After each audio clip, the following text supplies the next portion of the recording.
On the 9th of December 2005, the 15,000-ton container vessel CP Valor grounded in Baía de Praia do Norte on Fayal Island in the Azores.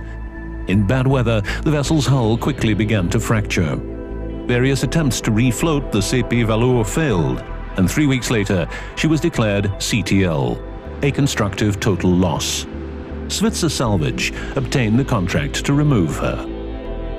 The CP Valor was on passage from Canada to Europe, and she ran aground on the northwest coast of Fayal in the Azores Islands in December of 2005. Tender was issued, invitation for tender was issued by the P&I Club for a wreck removal in February of 2006. And we mobilized the team for the last 2 weeks of February to go on the island itself and to try and get on board the casualty. We spent 10 days on the island, of which only 2 days we could get on board the CP Valor due to adverse weather. After that, we put a plan together, and our plan basically was going to try and remove the ship the same way that she came in, and that was to get the cargo off and the ship off and take everything out to sea. The other option we considered was to cut her up in situ and bring her ashore piece by piece, but we considered that that option was not viable, mainly due to the location of the casualty and with the local infrastructure would not support that type of operation. We were awarded the operation and we mobilized the team in April, and that required us to mobilize barges from the Mediterranean, Italy, a jack-up rig which came down from Hamburg, and tugs to support all of that. We had one mini cargo vessel, and she was loaded up with equipment in Maiden, and that brought most of our salvage gear from our Holland warehouse. Other equipment came from our South African warehouse in Cape Town, and we decided on Lisbon as being the main port for mobilization, and most of the equipment was loaded onto the barges in Lisbon and then towed out by tug to the Azores. But total loss it was perhaps not. It was decided to try saving the wreck. Immediate action was needed. In IJmuiden, the Netherlands, near the head office of Svitzer Salvage, a coaster was prepared with necessary equipment such as generators, pumps, anchors, fenders, and diving gear. At a sizzling salvage headquarters, a team of specialists mobilized all and everything needed for an immense removal job.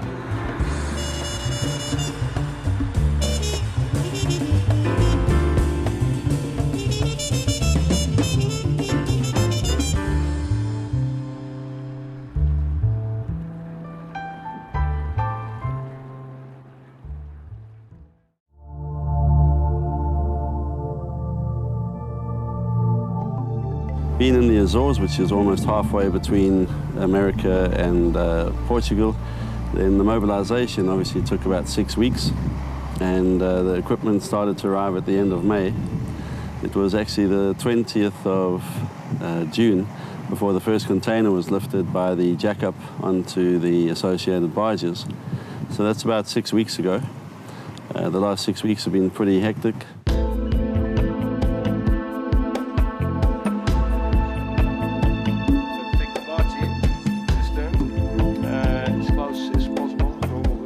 Daily toolbox talks, allocating tasks for the day, and off to the casualty. First problem was access to the casualty.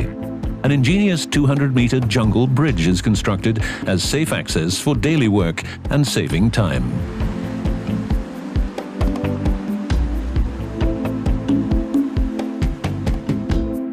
But the Atlantic Ocean left no one alone. Waves batter the vessel at regular intervals.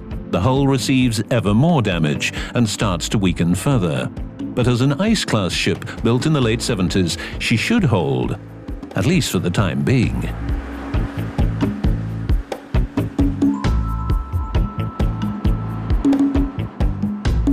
But containers must be removed. How to do that in these shallow waters? A jack-up rig, the GB1 with substantial crane capacity, is installed alongside the casualty.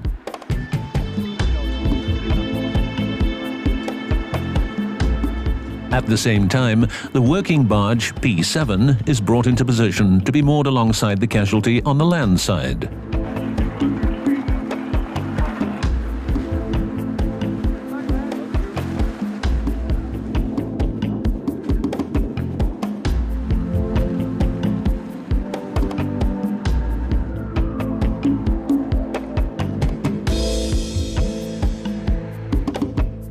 Svitzer salvers succeed in getting power on one of the aft winches to bring out the mooring line from the casualty to the barge.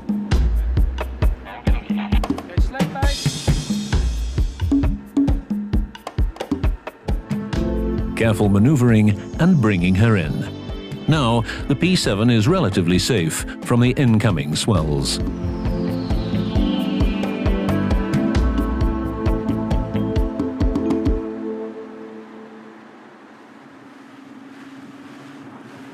The next step is to moor a storage barge for the containers in a way that a maximum of the 20 and 40-foot containers can be lifted off the CP Valor.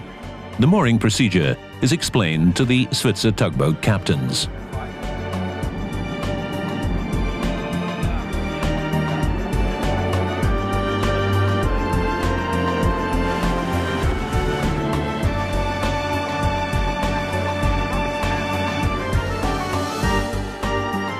The experienced salvage crew of Svitzer Salvage, untroubled by the day's calm weather, manages to get the barge into position.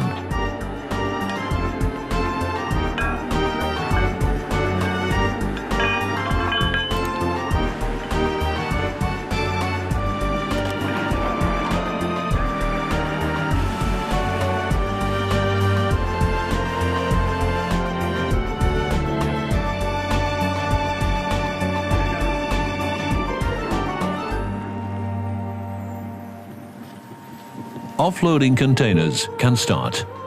Broken or still in good order, they all need to be removed.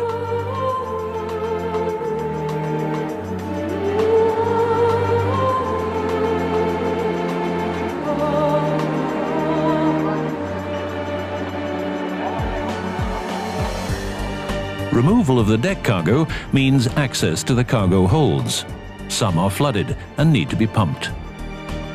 In de ruimen van het schip, daar zitten een aantal containers in waarvan de inhoud aan het rotten is. En daar komt heel veel zwavelwaterstof bij vrij. En die zwavelwaterstof die heeft zich door het hele schip verspreid. En dat betekent dat alle ruimtes, nagenoeg alle ruimtes van het schip, vergiftigd zijn met H2S. Dat gaan wij meten, omdat H2S een vrij gemeen gas is. Omdat bij een paar honderd ppm, de parts per millions, niet meer te ruiken is. Onze receptoren in de neus die accepteren dat niet meer, die gaan dat niet meer registreren. En dat betekent dat als men in een ruimte waar een paar honderd ppm H2S is, dat men dat dus niet meer in de gaten heeft. Het probleem echter is dat bij 600-700 ppm dat dodelijk kan worden. So everyone who has to work in the cargo holds has to carry compressed air.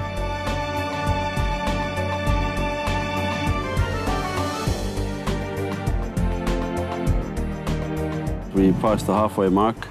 We've got, let's say, less than 150 containers to go. We've had 2 loads of containers from the Vavecha. First load was here in Horta, which is still can be seen in the corner. And the second load is on its way to Lisbon, should arrive this weekend. Now we enter the most critical phase, and that's the last phase, which is to try and reduce some of the flooding in hold number 2. Identify where the water ingress into the engine room.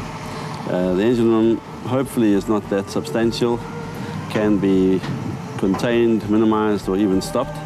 But number 2 is very critical. We're going to remove the whole engine from the engine room and all the associated machinery, and that's going to recover almost 1,000 tons of buoyancy.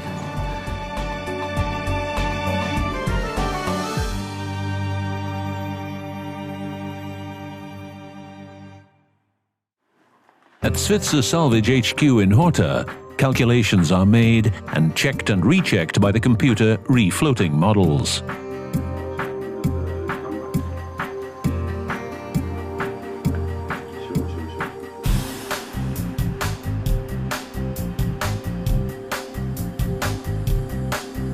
Removing all machinery from the engine room reduces cargo weight by another 1,000 tons. At this stage, every ton less counts.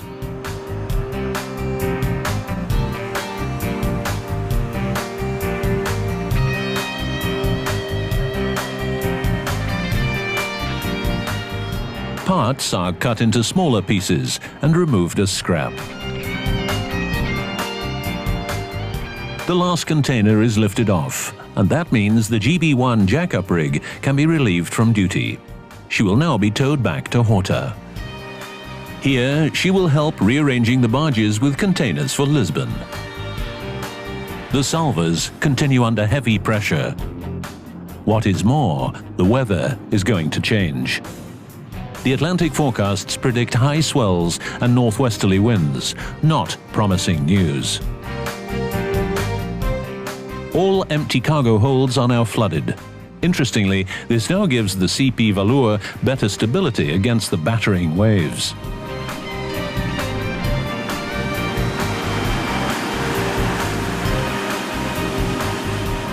Generators and machinery are wrapped against the seawater. They will have to wait until the storm passes.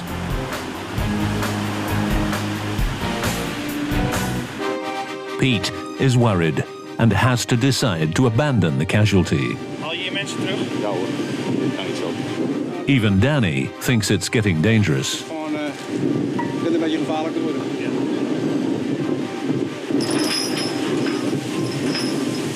We gaan er vanavond. Nah, we're leaving this ship. It's getting too dangerous to stay here. Hey guys, not more than 2 on the bridge. After a final check, Jan is the last person to leave the CP Valor.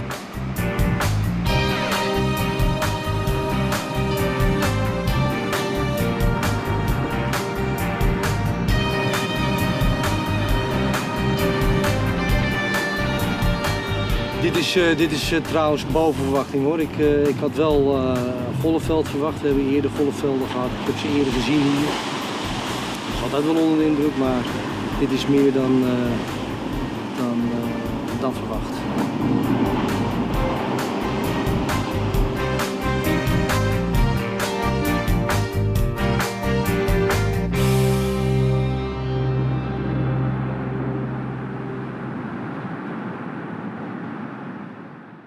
Er is een storm geweest 4 dagen geleden. En dan willen we kijken of die storm invloed heeft gehad op de scheuren en de gaten van die boot. En ja, dat houden we toch bij. Dus na elke storm gaan we toch nog even kritisch kijken of de schade of er meer bijgekomen is. En of er nieuwe scheuren bijgekomen zijn. Dat is erg belangrijk voor de berging. The naval architect naturally wants to see the damage with his own eyes.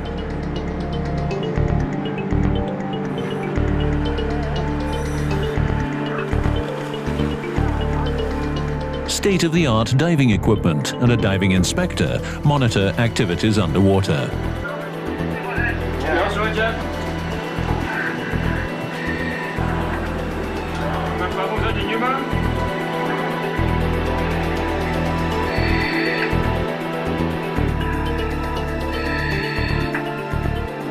Nou, er is wel iets veranderd. De slijboot heeft zand weggeblazen met zijn schroef. Dat kan je duidelijk zien. Dat heeft wel geholpen, moet ik zeggen. En we hebben nu ook een horizontaal scheurtje gevonden. Maar waarschijnlijk zat hij er al. Omdat hij nou het zand heeft weggeblazen. Dus dat komt dat horizontale scheurtje tevoorschijn. Aan de bakboordzijde ziet het er allemaal wat dramatisch uit, moet ik zeggen. Ik had het wat beter verwacht. Maar met name in ruim 2 en 3 ziet het er toch vrij beroerd uit. Immediately after the dive inspection, a meeting is held to discuss status. A decision is made, all plans for the refloating operation are set in motion. Before tensioning and towing the CP Valor begins, she has to be turned 90 degrees to face the open sea. Something that is easier said than done. We prepared the stern chain of the Valor, and now we're going to pick up the staff press anchor. It's a 7-ton, and then connect it to the chain and stretch it out a little bit in like a 45 degrees angle for preventing the stern to turn to the land once we start pulling on the bow. This first phase is very important. Once pulling starts, the CP Valor may not move higher up the shoreline while turning under any circumstance. A step press anchor must prevent this from happening. We're going to go over to the buoy, pick the buoy up and lift up that step press anchor.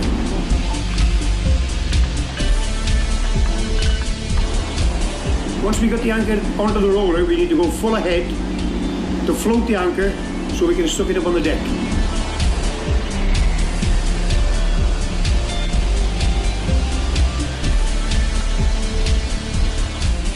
And then we'll come back, pick this buoy up with a chain and connect the anchor to the chain and then drop it in position.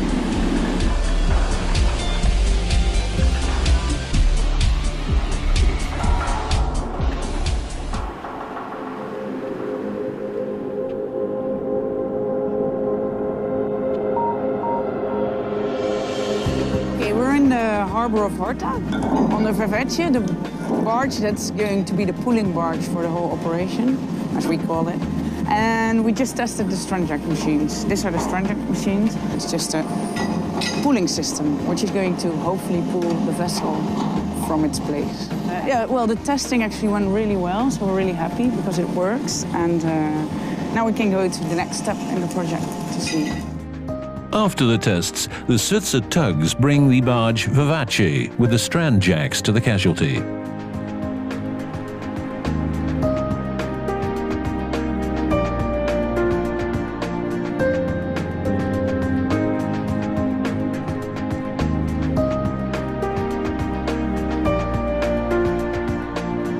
At the same time, the Atalanta barge is loaded with the temporarily stored containers in the port of Horta.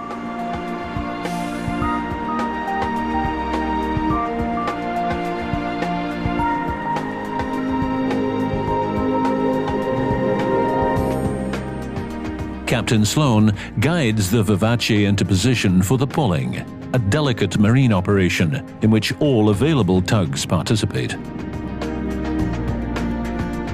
The positioning of barge and anchors is of vital importance for success of the pulling operation.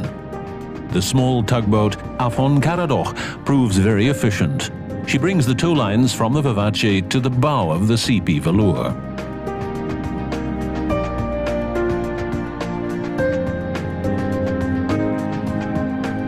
The two strandjack wires are each connected to a Dynema cable. Dynema is exceptionally strong. This has a braking force of 400 tons. But it must be handled with care. One small defect and it loses its strength.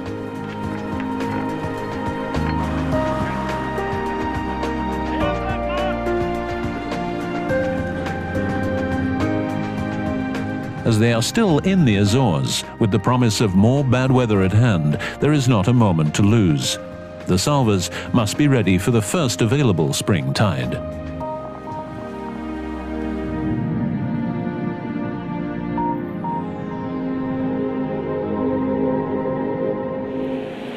Yeah, we've got the port Stranjak is now up at 70 tons tension. The anchor is well buried. The touchdown point for the chain is about 97 meters from the barge itself.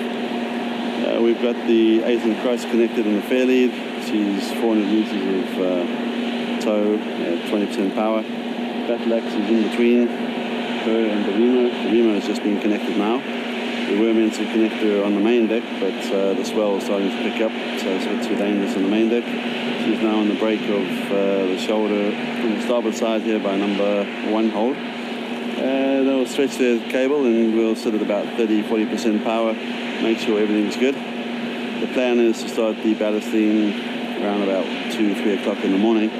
So by 9 o'clock, 10 o'clock that we completely deballasted. At daylight we'll start increasing the power. The starboard strand jack they're working on at the moment to equalize the tension between the 19 wires. And hopefully by 10 o'clock tomorrow morning then we have a couple of 100 tons on the strand jacks, another 100 tons on the tugs. We're completely deballasted and we'll start the air pressurization then.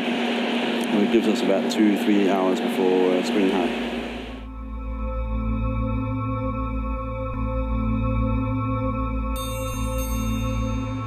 The following morning, everything is ready for the first turning attempt. Before she can be refloated from her present position, the CP Valor must turn 90 degrees to face open sea. On command, the tugboats increase their power. Okay, you can just tell them the jungle bridge is now closed. No one wants to come across. She's moving.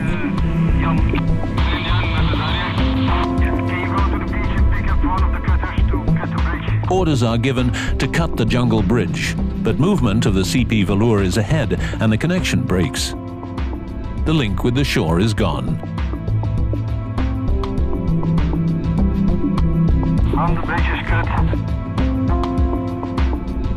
Slowly, the tugboats increase power to almost 100%. Then one of the tugboat towing lines snaps. Cross wire parted. Slow motion clearly shows the forces at work.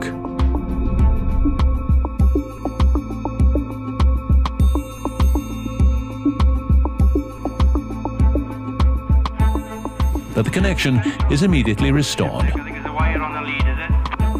Bring you up and connect you into the bow onto some chain.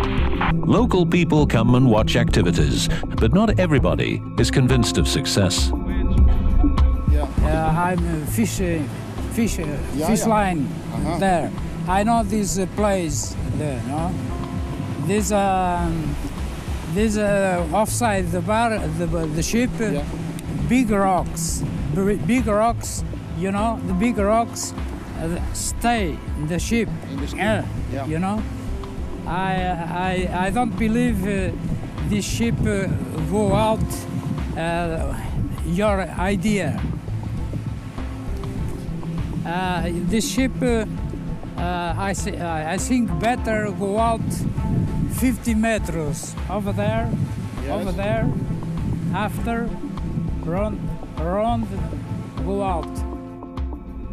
Jan, Piet. Ja, Piet. Ik blijf de nachtdienst komt naar jou toe. Okay.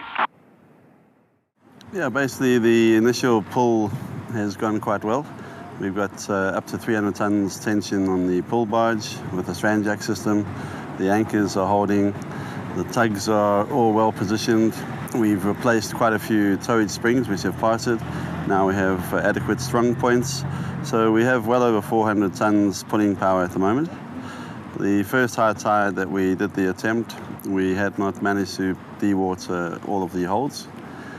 Since then we have re-rigged pumps, rearranged the pumping arrangements and capacities, and now all but number 2 hold is down to the level that we want. So the engine room is dry, number 5, number 1 are all dry, and number 4 is dry. So number 2 is not as, let's say, dewatered as we wanted, but there's more water ingress. The sandbank that we had identified months ago is still there. We were hoping to do some prop washing before the actual pull started, but the weather and the swell conditions did not allow us. So now that we have flat calm conditions, we're keeping the tension up, the ship's rolling in her own bed, and we continue with the prop washing operation. We have 2 more tides before the swell picks up, so we'll continue pulling at each high tide, and in between maximize the time for prop washing. Wednesday the weather picks up. They're forecasting maximum swell of 5 meters. We don't want to be in this situation for then, but we think Tuesday night, as the swell conditions pick up, we'll be able to move her out.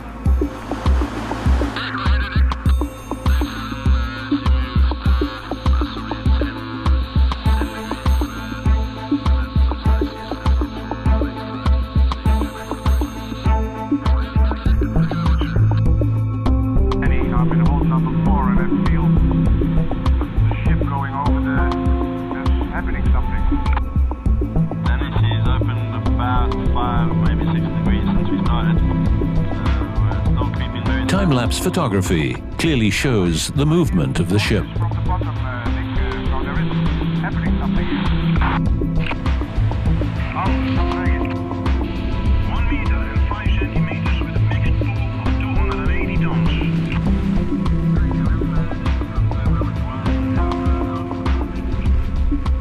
After 5 days of non-stop pulling, the crew is exhausted.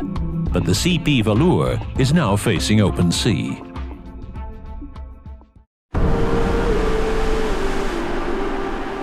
High seas roll in, and the decision is made on safety grounds to make the crew change by air. The Portuguese Navy moves in her helicopter.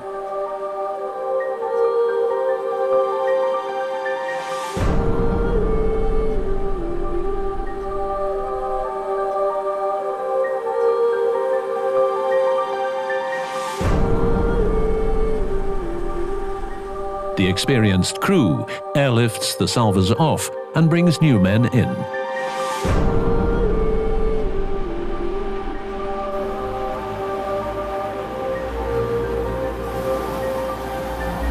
Now, it's time for the real power. One of the world's strongest tugboats has been chartered to perform the final phase. The Maersk Achiever, 90 meters long and 23 meters beam, has an engine of 23,500 brake horsepower and a bollard pull of 271 tons. She starts pulling the Casualty off her position where she has been for the last 9 months. In the late afternoon of the 20th of September 2006, she's afloat. The Svitzer Salvers achieved what many people felt was impossible, but they kept faith and made it happen. Determined men in a determined business. Svitzer Salvage, global salvage masters.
The CP Valor is now gone from the bay in Poja on the island of Fael.